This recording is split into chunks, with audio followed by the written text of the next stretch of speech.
দৈনিক খরচ থেকে কিছুটা দাম যদি দিতে পারি তাইলে এটা ব্যক্তিগত জীবন ধন্য হবে। আমাদের আজকের সাহিত্য সভা অত্যন্ত মানে মানে মর্যাদাপূর্ণ হবে এবং সত্যিকারের অর্থে সার্থক হবে বলে আমি ব্যক্তিগতভাবে।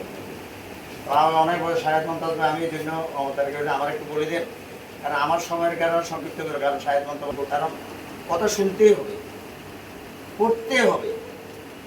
আমরা কথা শুনি না, পড়তে জানি না, জ্ঞান অর্জন করতে জানি না, মানবিক হইতে শিখি না। আমরা এখন এমন এক সমাজ ব্যবস্থা, স্বার্থপর হইতে শিখি। 100 কোটি টাকা আগে যাদের মনে করো 1000 টাকা ছিল না, কোটি টাকা হইতে হবে, কোটি টাকা ছিল না 100 কোটি টাকার মালিক হইতে হবে, 100 কোটি টাকা না 1000 কোটি টাকার মালিক হইতে হবে, 1000 কোটি টাকার মালিক হাজার কোটি টাকার মালিক হইতে হবে। একটা বাড়ি ছিল না শত বাড়ির মালিক। এগুলো ঢাকা শহরে অনেকের নাম আছে, আমরা অনেকে জানি। এই যে মানে বৃত্ত বৈশ্বিক যুগের যে প্রভাব আমাদের সমাজ জীবনে, রাষ্ট্রীয় জীবনে, যে একটা শিশু থেকে শুরু করে বৃত্ত পর্যন্ত এটা সমাজের জন্য একটা দুষ্টকতা এবং অভিশাপ। এই অভিশাপ থেকে আমি ব্যক্তিগতভাবে মনে করি এই সাহিত্য সভা থেকে আমরা যদি এই আবেদনগুলো জানাতে পারি তাহলে ওই অভিশাপ থেকে, দুষ্টকতা থেকে এই জাতিকে উদ্ধার করা সম্ভব হবে। আমরা ইতিহাস থেকে কি পাই যে আমাদের কত বড় বড় জ্ঞানী লোকেরা, আমাদের বিশাল ব্যাপার। এই যে উনি কথা বলতে বলতে কেঁদে দিয়েছে, দুঃখের সাথে জড়িত, সুখের সাথে জড়িত, হাসির সাথে জড়িত, কত আড্ডার সাথে জড়িত, অভিনয়ের সাথে জড়িত। আমরা এই যে দেখেন কেঁদে বলেছে, যে স্মৃতিগুলো সে মনে করতেছে। হ্যাঁ, এই যে তার কান্না হৃদয় থেকে চলে আসছে। সেখানে দেখেন, এখানে মনে হয় যে, আমার মনে হয় যে ঈশ্বরের কোনো, আজকে আমার মনে হয় ঈশ্বর থাকি দরিদ্র বলিতে রবীন্দ্রনাথের কথা। দেখেন তার এই ছোট্ট কুটিরে এত আয়োজন। আমি আরো 2-1 বার এসেছি, এই যে দেখুন সাহিত্য সভা করে সবাইকে এখানে আনন্দে রাখতেছে, গান শোনাচ্ছে। তিনি সাংবাদিক সহ, আমাদের মেন্টু অত্যন্ত সিনিয়র সাংবাদিক, আমাদের এই যে একটা সমৃদ্ধশালী অনুষ্ঠান করার এই ছোট্ট কুটিরে, এটা তো একটা, আমি মনে করি ঈশ্বরের মনে এখানে কোনো আমি জানি না, আপনাকে খুশি করার জন্য বলতেছি না। এই যে দেখে অনেক বড় বড় বৃত্তবর্গের আমরা অবস্থা, অনেক বড় বড় লোকের কত জীবনে আপনারা তো দেখেছেন, আমরাও দেখেছি, কত মন্ত্রী দেখেছি, বড় বড় মানবিকতা ছিল, ক্ষমতার দম্ভ দেখেছি। মানুষত্ববোধ যদি না থাকে, আমি যেই হই, আমার ভিতর যদি মানবিক কাজ না থাকে, মানবিক আচরণ না থাকে, তাহলে এই সাহিত্য করি, বড় বড় কবি হইয়া, লেখক হইয়া, সম্পাদক হইয়া, বা বাংলা একাডেমির ডিজি হইয়া, বা উপপরিচালক হইয়া কোনো সার্থকতা নেই। আমি তারাই ইতিহাস থাকবে যারা এই ধরনের কর্মকাণ্ড করি। আমাদের সাহিত্য মন্ত্রণালয়ের মতো লোকেরা যেখানে যাবে, আজ আছে তো কালকে নাও থাকবে, ইতিহাসের পাতায় মানুষ কোনো না কোনো বড় শ্রদ্ধা ভরসা হবে।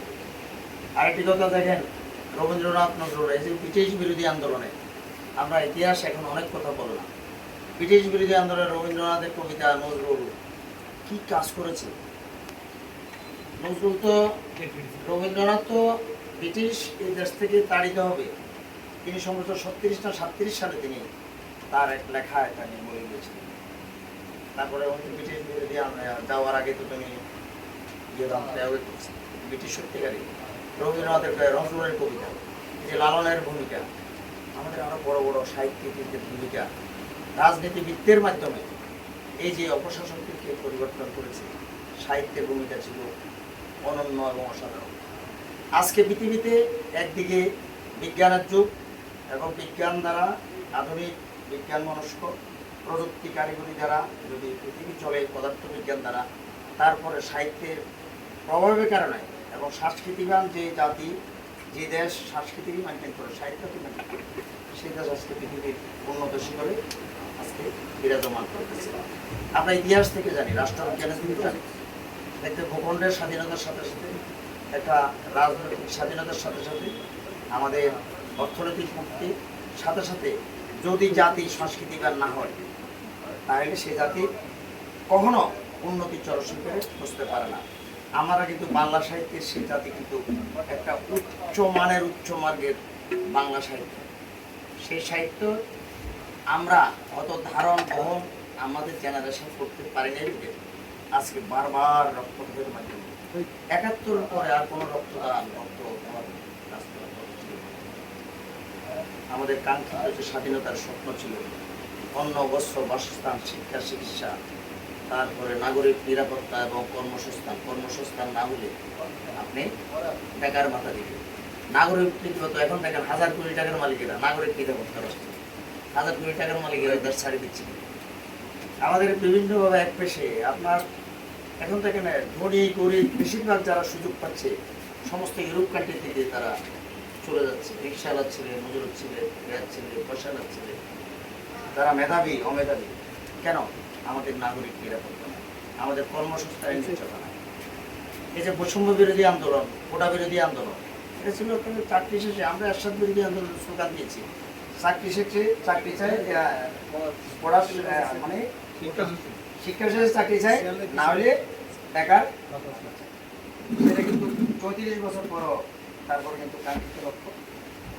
সেই ভাবে সেই অনুযায়ী সাহিত্য মনা সাংস্কৃতিক মনা যদি জাতি কখনো ধারণ বহন না করতে রাষ্ট্রীয়ভাবে, তাহলে সে জাতির কপালে বারবার দুর্ভোগ হয়ে আসবে। এই আশাবাদ ব্যক্ত করে আমি সরকারের নিকট অনেক আমার নিবেদন আবেদন করি এবং সমাজে বিত্তবানদের কাছে, ওই একজন বিত্তবানের কাছে গিয়েছে, দেখেন সে এখান থেকে ১৫০ টাকা ভাড়া গিয়ে তার পকেটে ১০০ টাকা ছিল।